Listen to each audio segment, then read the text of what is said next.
உங்க வாழ்க்கையில இந்த ஷேக்கின மகிமையை நாடுங்க, தேடுங்க, வாஞ்சிங்க. முதலாவது முக்கியமானது, அடிப்படையானது மன்னிப்பு.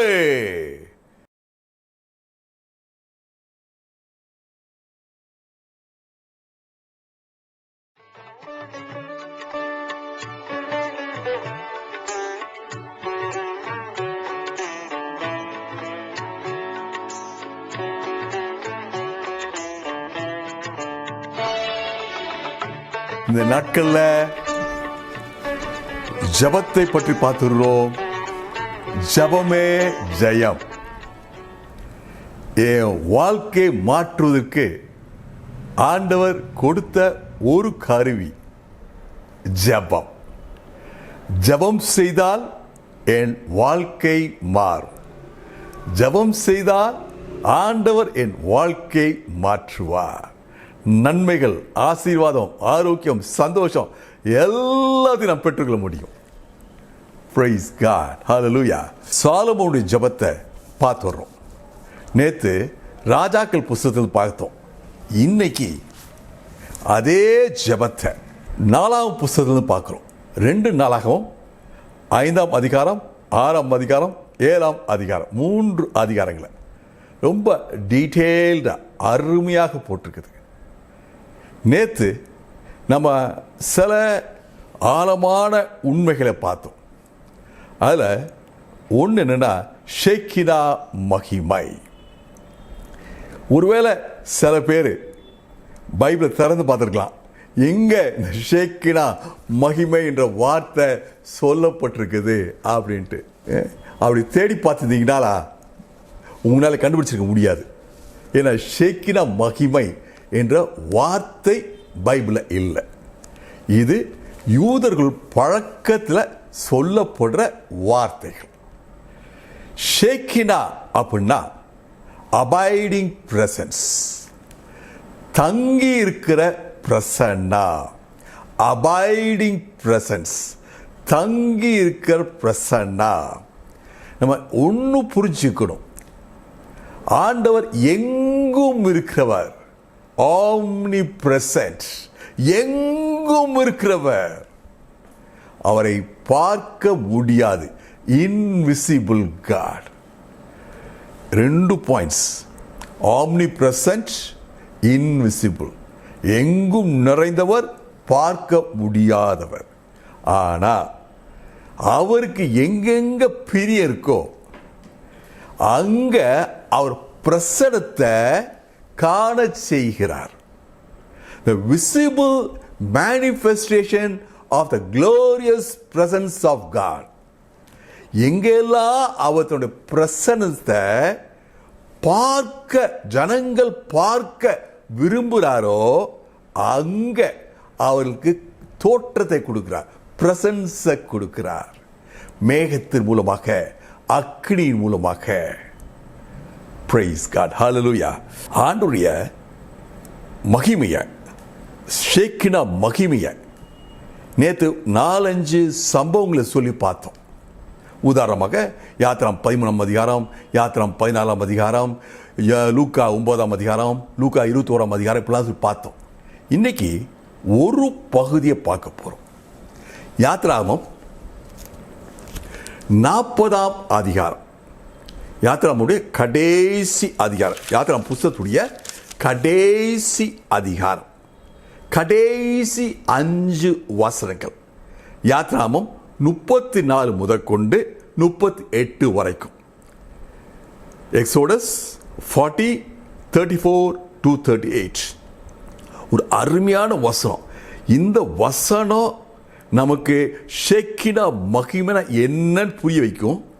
இந்த ஷேக்கின மகிமை எவ்வளவு முக்கியம் புரிய வைக்கும்.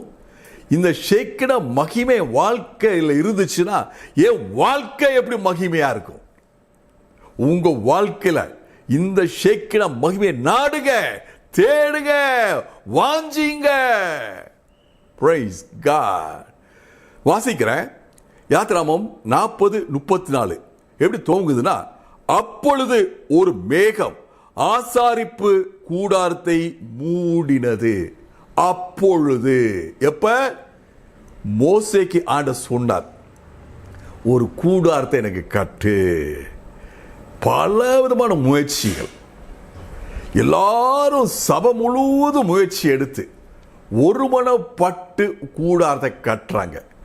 அப்பொழுது கட்டி முடிச்ச உடனே கர்த்தருடைய ஷேக்கினா மகிமை அந்த கூடாரத்தில் வந்து இறங்குது. ஹல்லேலூயா, பிரைஸ் காட்.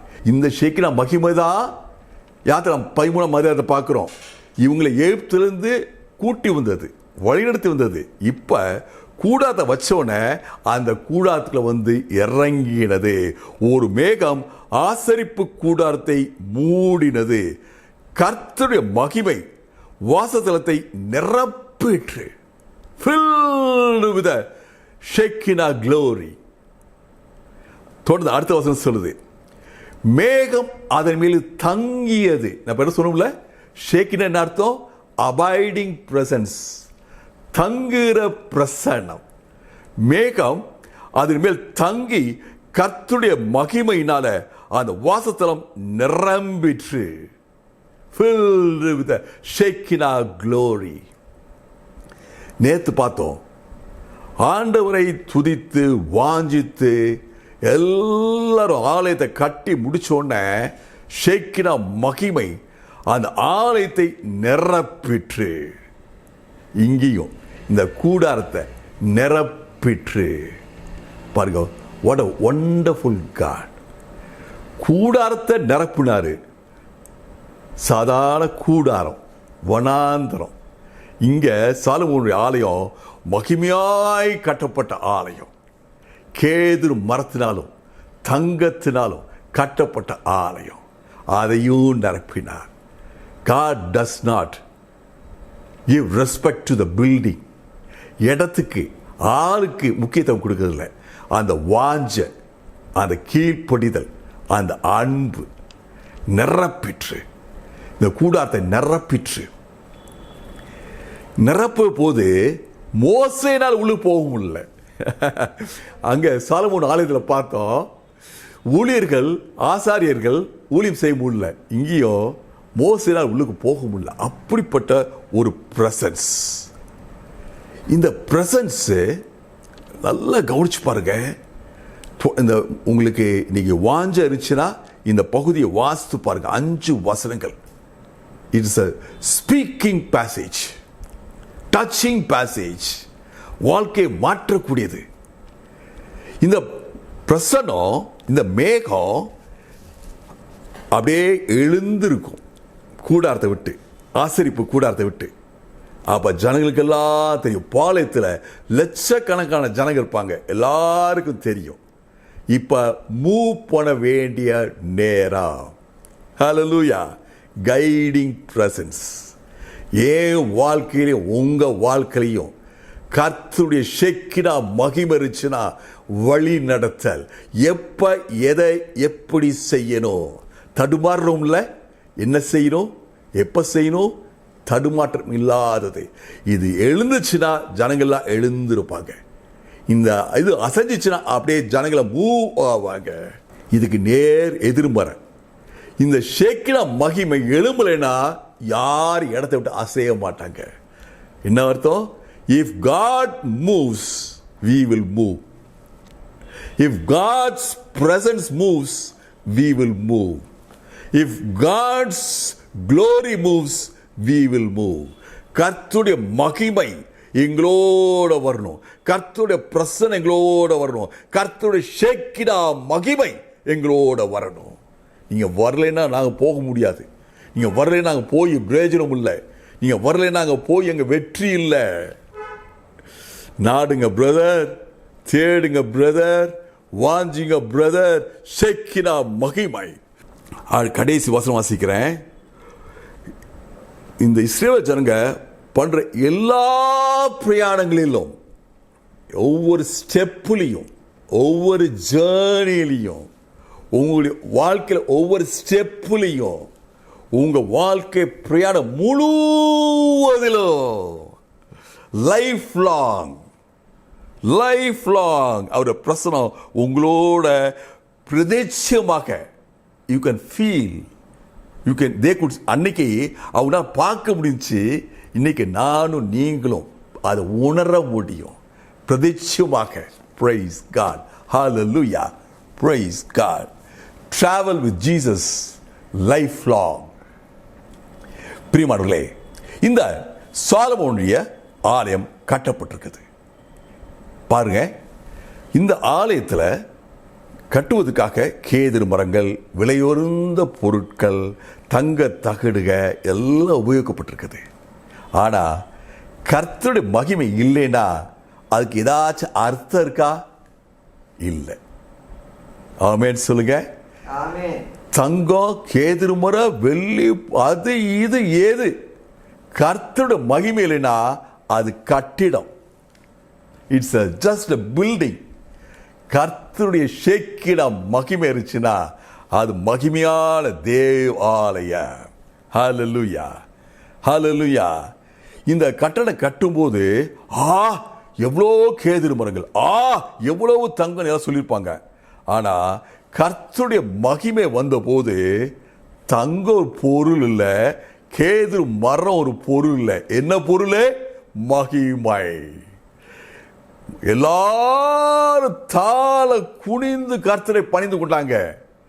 தங்கத்துக்காக இல்ல, கேது மரத்துக்காக இல்ல, கட்டடத்துக்கு அழகுக்காக இல்ல, தேவ பிரசன்ஸுக்காக, தேவ மகிமையை பார்த்து மக்கள் பணிந்து கொண்டாங்க.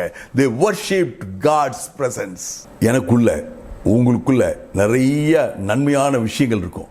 படிப்பு, சம்பாத்தியம், வேலை, அதிகாரம், இன்னும் நிறைய சொல்லிட்டே போயிட்டு இருக்கலாம். ஆனா கர்த்தருடைய மகிமை வரும்போது ஜனங்கள் என்னுடைய உங்களுடைய வாழ்க்கையில் தேவ மகிமையை தான் பார்த்து பாராட்டுவாங்க, ஆச்சரியப்படுவாங்க, தேவனை மகிமைப்படுத்துவாங்க. அதே மாதிரி நம்ம வாழ்க்கையில் குறைவுகள் இருக்கலாம். நான் குட்டியாக இருக்கலாம், நான் அசிங்கமாக இருக்கலாம், எனக்கு அறிவு இல்லாமல் இருக்கலாம், ஞாபக சக்தி இல்லாமல் இருக்கலாம், வயதாகி போயிருக்கலாம், பலவீனமாக இருக்கலாம், வியாதியாக இருக்கலாம், அதுவா இதுவா. ஆனால் கர்த்தருடைய பிரசன்ஸ், ஷேக்கின மகிமை உங்கள் வாழ்க்கையில் இருக்கும்போது யார் குறைய பார்க்க போறதில்ல. எதை பார்க்க போறாங்க? நிரம்பி இருக்கிற தேவ மகிமைய, ஷேக்கினா க்ளோரியா பார்க்க போவாங்க. Price God. நானும் ஒய்ஃப் 2 பேரும் பேங்க்ல, ஸ்டேட் பேங்க்ல ஒர்க் பண்ணோம். நான் பேங்க்குக்கு போன பிறகு நான் எம்காம் படிச்சேன்னு யார்ட்டையும் சொல்ல மாட்டேன். ஏன்னா நான் பார்க்குற அதிகாரம் அதை படித்த படிப்பை காற்றும் அதிகமானது. அதே மாதிரி இன்னைக்கு ஊழியத்துக்கு வந்த பிறகு யார்ட்டையும் நாங்கள் சொல்ல மாட்டோம் நாங்கள் ஏஜியமாக இருந்தோம்ட்டு. ஏன்னா இன்னைக்கு பார்க்குற ஊழியம் அதை விட கனமகிமையான ஊழியம். என்ன சொல்லுவோம்? நாங்கள் அழைப்பை பெற்றிருக்கோம், அதான் சொல்லுவோம். அதனால கர்த்தருடைய ஷேக்கின மகிமை உங்க குடும்பத்தில், உங்க வாழ்க்கையில இருக்கும்போது உங்களுடைய குறைவு நிறைவு டஸ் நாட் மேட்டர். எது மேட்டர் ஆகுது? எது விஷயம்? எது முக்கியம்? கர்த்தருடைய மகிமை. கூடாரத்தில் கர்த்தருடைய மகிமை நிரம்பி இருந்தது. தேவனுடைய ஆலயத்தில், சாலமோன் கட்டிய ஆலயத்தில் கர்த்தருடைய மகிமை நிரம்பியது. that matters. Praise God. வாஞ்சிங்க. சாலமோன் வாஞ்சிதா, மோசே வாஞ்சிதா. கர்த்தருடைய மகிமையினால் உங்க வாழ்க்கை நிரப்பப்படும். அல்லேலூயா. 2 நாளாகவும் 6ஆம் அதிகாரம் 4ஆம் வசனம், அருமையான வசனம். நம்ம ஞாபகத்தில் இருக்குன்றதுக்காண்டி நேற்று சொன்னேன், இன்னைக்கு சொல்றேன் இந்த ஒரு வசனத்தை. தம்முடைய வாக்கினால் சொன்னதை, தம்முடைய யாரு? தேவனுடைய. தேவன் தம்முடைய வார்த்தையினால் சொன்னதை தம்முடைய யாரு? தேவன் தம்முடைய கரத்தினால் நிறைவேற்றினார். உங்க வாழ்க்கையில, என் வாழ்க்கையில கர்த்தர் என்னென்ன சொல்றாரோ வார்த்தையில் சொல்றாரோ, உங்க கையில் உள்ள பைபிள்ல என்னென்ன ஆண்டு சொல்லியிருக்காரோ இதை எல்லாவற்றையும் நிறைவேற்றுவார். ஆமென் சொல்லுங்க. ஆமென் சொல்லுங்க. இந்த பகுதியில் அதான் ஃபோக்கஸ். தாவீதுக்கு ஆண்டவர் சொன்னார், உன்னுடைய மகன் இதை கட்டுவா. தாவீது விரும்பினார். கர்த்தர் சொன்னது, நல்லதுப்பா, உனக்குள்ள நல்ல ஆசை இருக்கு, ஆனா என்னுடைய சித்தம் உன் மகன் கட்டணும். பாருங்க, என்னுடைய டிசையர் ஒன்று, காட்ஸ் வில் ஒன்று. உங்களுடைய விருப்பம் ஒன்று, கர்த்தருடைய சித்தம் ஒன்று. எது முக்கியம்?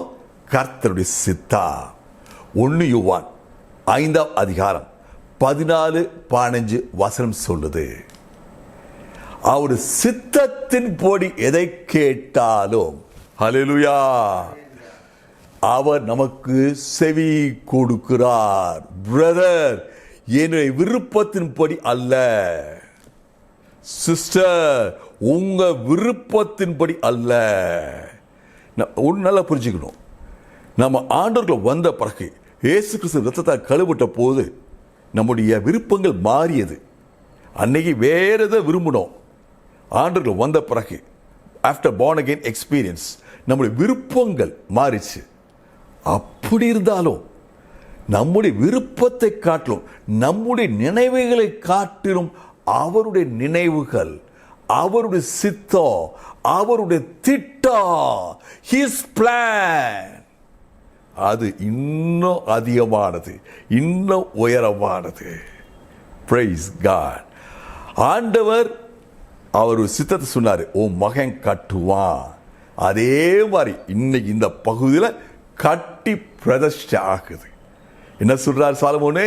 நன்றி ஆண்டவரே, தேங்க்யூ காட், நிறைவேற்றி நீர். நம்ம இந்த பகுதி வாசிக்கும் ஆண்டவர் சொல்றாரு, ஓ வாழ்க்கையில் எத்தனை நன்மைகளை நிறைவேற்றிருக்கார் ஆண்டவர். நன்றி சொல்றீங்களா? நன்றி சொல்றீங்களா? இன்னைக்கு சொல்றீங்களா? கர்த்தருக்கு மகிமை. ஹல்லேலூயா. திரும்பி தொடர்ந்து சாலமோன் ஜெபிக்கிறான். நீங்க ஐயா, ஆண்டவரே, மகிமை மாட்சிமை நிறைந்தவரே, நீ பாடணும்ல, மகிமை மாட்சிமை நிறைந்தவரே, நீங்க சொன்னது இன்னும் ஒன்று நிறைவேறணும். எங்க அப்பாவுடைய சிங்காசனத்தில் என்றென்றும் அந்த சந்ததி இருக்கும்னு சொன்னீங்க, அதை நிறைவேற்றுங்க ஐயா. Praise God. ஆண்டவர் என் வாழ்க்கை, உங்க வாழ்க்கையிலும் செய்த நன்மைகளுக்காக நன்றி சொல்வோம். செய்ய போற நன்மைகளுக்காக ஆண்டவரை துதிப்போம். 2 நாளாகமம் 5ஆம் அதிகாரம் 7ஆம் வசனம். I repeat, 2 Chronicles chapter 5 verse 7. ஒரு அருமையான வசனம். கர்த்தருடைய பெட்டியை, ஆர்க் ஆஃப் த காவனன்ட், அத மகா பரிசுத்த ஸ்தலத்தில் வைத்தார்கள். எங்க இருக்கணும்? அது மகா பரிசுத்த ஸ்தலத்தில். அதான் அது இருக்க வேண்டிய இடம். அது இருக்க வேண்டிய இடத்துல, கர்த்தர் இருக்க வேண்டிய இடத்துல நம்ம வாழ்க்கையில வைக்கும் போது கொண்டாட்டம். இந்த முழு பாடல், இந்த முழு துதி, இந்த முழு பலி, இந்த முழு ஆராதனை இதை பற்றியது. கர்த்தருடைய பெட்டி இருக்க வேண்டிய இடமாகிய மகா பரிசுத்த ஸ்தலத்தில் வைக்கப்பட்டிருக்குது. அப்ப கொண்டாட்டம். ஹல்லேலூயா. ஜனங்கள் எல்லாம் பார்க்கத்தக்கதாக தேவ மகிமை நிரம்பிற்று. என் வாழ்க்கையில இயேசு என் வாழ்க்கையில எங்க இருக்கணுமோ, இந்த சென்டர் ஆஃப் மை ஹார்ட், அப்ப ஷேக்கினா மகிமை என் வாழ்க்கையில காணப்படும். Are you searching for Shekinah glory? கர்த்தருடைய மகிமை வாழ்க்கையில் காணப்படணுமே அப்படின்னு நினைக்கிறீங்களா? எனக்கு இவங்கள மாதிரி பாடணும், இவங்கள மாதிரி துதிக்கணும், இவங்கள மாதிரி சந்தோஷமா இருக்கணும், இந்த பகுதியில் உள்ள சந்தோஷம் வாழ்க்கையில் வரணும். இந்த பகுதியில் சொன்ன மாதிரி கர்த்தர் எங்க இருக்கணுமோ அங்க கர்த்தர் வாழ்க்கை வைங்க. அப்ப ஷேக்கினா மகிமை உங்க வாழ்க்கை நிரப்பும். வழி நடத்தல். இஸ்ரவேல் ஜனங்க வனாந்திரத்தில் எப்படி வழி நடத்தப்பட்டாங்க? ஷேக்கினா மகிமை. இஸ்ரவேல் ஜனங்க வனாந்திரத்தில் எப்படி பாதுகாக்கப்பட்டாங்க? ஷேக்கினா மகிமை. இஸ்ரவேல் ஜனங்க எப்படி வனாந்திரத்தில் போஷிக்கப்பட்டார்கள்? ஷேக்கினா மகிமை. பிரசன்ஸ், glorious presence, மகிமையான பிரசன்ஸ், தங்கி இருக்கிற Prasanna, ஷேக்கினா glory. Praise God. Hallelujah. நேத்து பார்த்தோம், எண்ணற்ற ஆடுகளையும் மாடுகளையும் பலியிட்டார்கள். Praise God. எண்ணற்ற. இன்னொரு இடத்துல 22,000 மாடு, 1,09,000 ஆடு, இப்பெல்லாம் கணக்கு சொல்லப்பட்டிருக்குது. ஒரு பக்கம் எண்ணற்ற ஆடு மாடு பலி, இன்னொரு பக்கம் இயேசு கிறிஸ்து எனக்காக அடிக்கப்பட்ட சத்தியம். எது முக்கியம்? எது மகிமை? எது சிறப்பு? எது எனக்கு விடுதலை, முழு விடுதலை கொண்டாடுறது? எது ஷேக்கினா மகிமையை வாழ்க்கையில் கொண்டாடுறது? இத்தனை எண்ணற்ற பலிகளை செலுத்தியும் அடுத்த நாள் இன்னொரு பலியை செலுத்தணும்.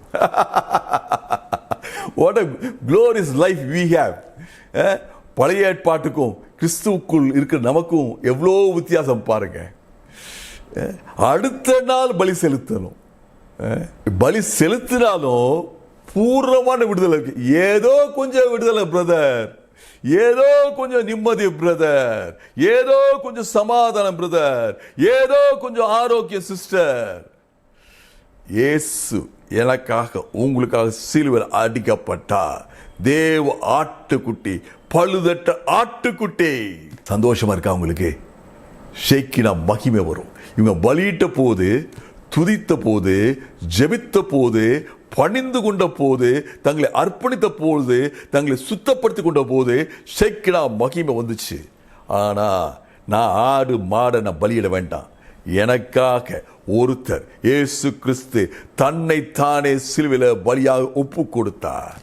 அதை நான் விசுவாசித்தா, நீங்க விசுவாசித்தீங்கன்னா, டுடே இன்னைக்கு விசுவாசித்தீங்கன்னா ஷேக்கினா மகிமை வாழ்க்கையில வரும்.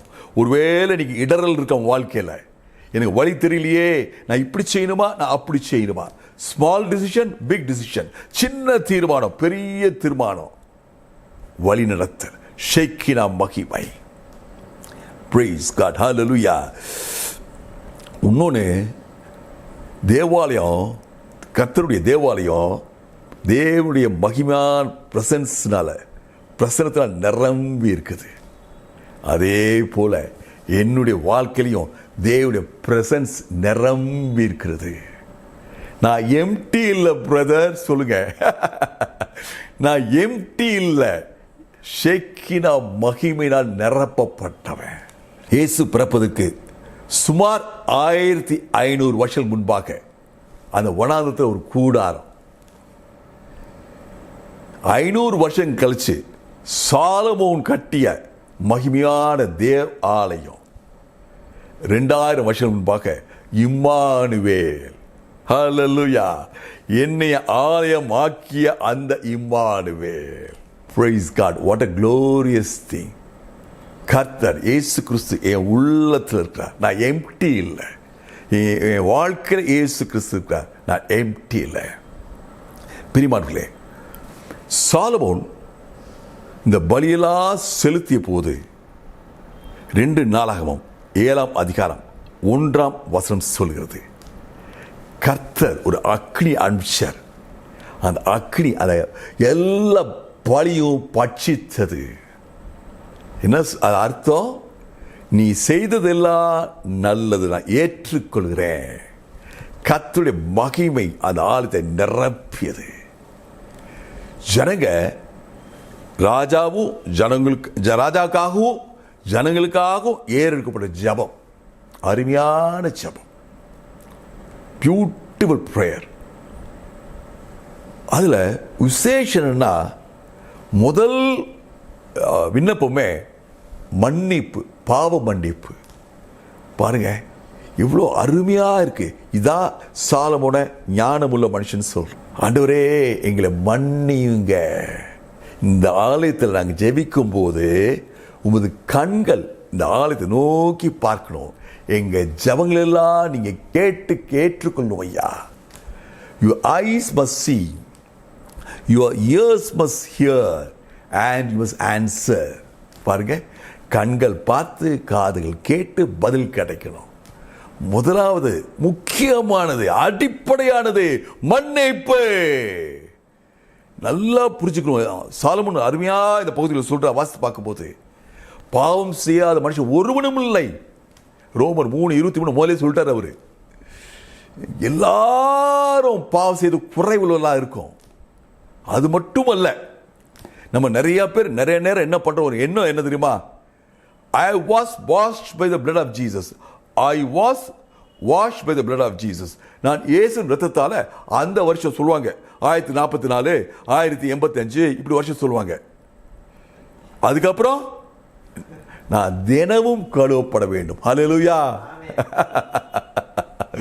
ஆண்டவரே, இந்த ஜெப ஆலயத்தில் ஏற்கப்பட்ட பாவ மன்னிப்புக்காக ஏற்கப்பட்ட ஜெபத்தை எல்லாம் கேட்டு ஜனங்களை மன்னிங்கப்பா. இந்த ஜனங்களுக்கு நியாயத்தை நீ உண்டு பண்ணுங்க ஐயா. நீங்க தான் நல்ல நியாயாதிபதி. ஒரு ஜட்ஜு உட்கார்ந்துருப்பாரு, ஜட்ஜுக்கு அவன் சொல்ற உண்மையா தெரியும், இவன் சொல்ற உண்மையா தெரியும். ஆனா நீங்க மனிதனுடைய இருதயத்தை பார்க்கிறவங்க, இருதயத்தை பார்த்து செம்மையான நியாயத்தை நீங்க கொடுங்க ஐயா. ஆண்டவரே, எங்க வாழ்க்கையில் தோல்விகள் வருது ஐயா. நல்ல காரணம் சொல்றாரு. நாங்க பாவம் செய்யும் போது சத்துருக்கு இடம் கொடுக்கிறோம்ல, கொடுக்கும்போது என்ன வருது? வாழ்க்கையில தோல்வி, விழுந்து போகிறோம். சாலமன் சொல்றாரு, நாங்க அப்படி விழுந்து போகும்போது, நாங்க மனம் திரும்பும் போது, நான் இப்படி பண்ணிட்டேன் அதனால விழுந்துட்டேன், சத்துரு வாழ்க்கையில என்னை தோற்கடிக்க வச்சுட்டா அப்படின்னு சொல்லும்போது, ஆண்டவரே அவனுக்கு தோத்து போனதெல்லாம் மீண்டும் திருப்பி தாங்க ஐயா. அவனை நிறை நிறுத்துங்கய்யா. ரெஸ்டோர். ஆண்டவர் இன்னைக்கு நீ இழந்த வேலை மீண்டும் பெற்றுக்கொள்ள உங்களுக்கு வழியை சொல்லுகிறார். பிரதர் ஜெபம் பண்ணுங்க, சிஸ்டர் ஜெபம் பண்ணுங்க. ஹல்லேலூயா, பிரைஸ் காட். அதோட அந்த காலத்தில் ப்ராஸ்பரிட்டி அப்படின்னா செழிப்புன்னு சொல்றோம்ல, சில பேர் செழிப்பை பற்றியே ஜெபிக்கிறாங்க அப்படிலாம் பேசுறோம்ல. செழிப்பு ஒரு முக்கியமான ஒரு அங்கம். சாலமோன் ஜெபிக்கிறாரு, ஆண்டவரே மழை நின்று போச்சுன்னா ஒரே வறட்சி ஆண்டவரே. அது ஒரு அக்ரிகல்ச்சர் சொசைட்டி, விவசாயம் பண்ணுகிற சமுதாயம். நீங்க பாஸ்டர் பீட்டர்லாம் கிராமத்தில் இருக்காங்க. மழை இல்லைன்னா பொருளாதார கொலாப்ஸ், அங்க எல்லாமே போச்சு, அவ்வளவுதான். லாக்டவுன் இருக்கோ இல்லையோ அங்க லாக்டவுன் ஆகி போயிடும். அப்ப என்ன சொல்ற சாலமோன்? ஆண்டவரே, நாங்கள் ஜெபிக்கும் போது, மனம் திரும்பி ஜெபிக்கும் போது மழையை அனுப்புங்க, செழிப்பை அனுப்புங்க. இன்னைக்கு ஒருவேளை உங்க வாழ்க்கையில வறட்சி இருந்துச்சுன்னா இந்த வேத பகுதி சொல்லுது, சாலமோன் ஜெபித்தது போல ஜெபிங்க. ஆண்டவரே, என் வாழ்க்கை இந்தந்த இடத்துல குற்றம் குறைவில் இருக்கப்பா, வானத்தை திறங்கய்யா, வானத்தின் பொக்கிஷசாலத்தை திறங்கய்யா. ஆண்டவரே, உங்களுடைய ட்ரெஷரி அங்கதான் இருக்கு, உங்களுடைய கஜானா அங்க இருக்கு, கஜானாவை திறந்து உங்க ஆசீர்வாதத்தை அனுப்புங்க ஐயா. Praise God. அதே மாதிரி இந்த ஜெபத்தில் தொடர்ந்து ஒரு அருமையான சத்தியத்தை சொல்றாரு சாலமோன். அந்நியர்கள், தேவனை அறியாத ஜனங்கள் உம்மை பற்றி கேள்விப்படுவார்கள். இந்த ஆலயத்தில் தேவ மகிமை இருக்குது, ஷேக்கினா மகிமை இருக்குது அப்படின்னு சொல்லி பல தூர தேசத்தில் வருவாங்க. எங்களுக்கு இவங்களை போல ஆரோக்கியம் வேணும், எங்களுக்கு இவங்களை போல சந்தோஷம் வேணும், எங்களுக்கு இவங்களை போல ஒரு விடுதலை வேணும், எங்களுக்கு இவங்களை போல ஒரு சமாதானம் வரணும், செழிப்பு கிடைக்கணும். ஆண்டவர்கிட்ட சொல்லும்போது என்ன சொல்றாரு? ஆண்டவரே, எப்போல்லாம் ஜனங்க வந்து உம்மை ஆண்டவராக, கர்த்தராக, தேவனாக வந்து கேட்கிறாங்களோ அப்போ எல்லாம் அவங்களுக்கு நீங்க பதில் கொடுங்க ராஜா. எங்களுக்கு செவி கொடுக்கிற மாதிரி, எங்களை உங்க கண்கள் பார்க்கிற மாதிரி அவங்கள பார்த்து அவங்க ஜெபத்துக்கு செவி கொடுத்து அவங்க ஜெபத்துக்கு நீ பதில் தாங்க. ஆண்டவர்கிட்ட அப்படி கேட்கிறார். கேட்கும்போது வேதம் சொல்லுது, ஆண்டவருக்கு மிகுந்த சந்தோஷம். 2 நாளாகமம் 7ஆம் அதிகாரம் 1 வசனம் சொல்லுது, கர்த்தருடைய அக்கினி வந்துச்சு, இந்த பலியெல்லாம் அப்படியே பட்சித்தது. என்ன அர்த்தம்னா, சாலமோன் செய்த எல்லா காரியங்களும் ஆண்டவருக்கு அது ஏற்றதா இருக்குது. ஆகவே அந்த பலியெல்லாம் அதை பட்சிக்குது. தேவனுடைய மகிமை, ஷேக்கினா மகிமை அப்படியே பிரசனம் முழுமையா இறங்குது. ஹல்லேலூயா, பிரியமானவர்களே, இந்த பகுதியை பார்க்கும்போது நம்ம எல்லாருக்கும் ஒரு சத்தியம் விளங்கும். கர்த்தர் தன் வாயினால் சொன்னதை தன் கையினால் நிறைவேற்றுவார். கர்த்தருடைய ஷேக்கினா மகிமை நம்ம வாழ்க்கையில வரும்போது நம்ம வாழ்க்கையில விடுதலை, சந்தோஷம், வழி நடத்தல். இந்த ஷேக்கினா மகிமை வருவதற்கு நான் என்னை சுத்தப்படுத்தணும். ஆண்டவரை என்னுடைய ரட்சரை ஏற்றுக்கொள்ளணும். இம்மானுவேலரை என் இதயத்துக்குள்ள ஏற்றுக்கொள்ளணும். ஆண்டவராக ரட்சகராக நான் அவரை வாஞ்சிக்கணும். தினமும் சமூகத்தை தேடணும். ஆண்டவர் எங்கேன்னு சொல்வதற்கு இல்லை, ஆண்டவர் நீங்க மத்தியில் இருக்கீங்க அப்படின்னு வெளிப்பாடோட நான் வாழ்க்கையை வாழணும். நான் துதிக்க அப்படியே தேவனுடைய பிரசன்ஸ் ஷேக்கின மகிமை வாழ்க்கையில உங்க வாழ்க்கையில வரும். நானும் நீங்களும் சந்தோஷமா தேவனை ஆராதிப்போம். நம்முடைய வாழ்க்கை ஒரு ஆராதனை, life long journey with Shekinah glory. வாழ்க்கை முழுவதும் ஷேக்கினா மகிமையில் நம்ம அப்படியே நடந்து செல்வோம். கர்த்தர் நம்மை வழி நடத்துவாராக. ஆமென்.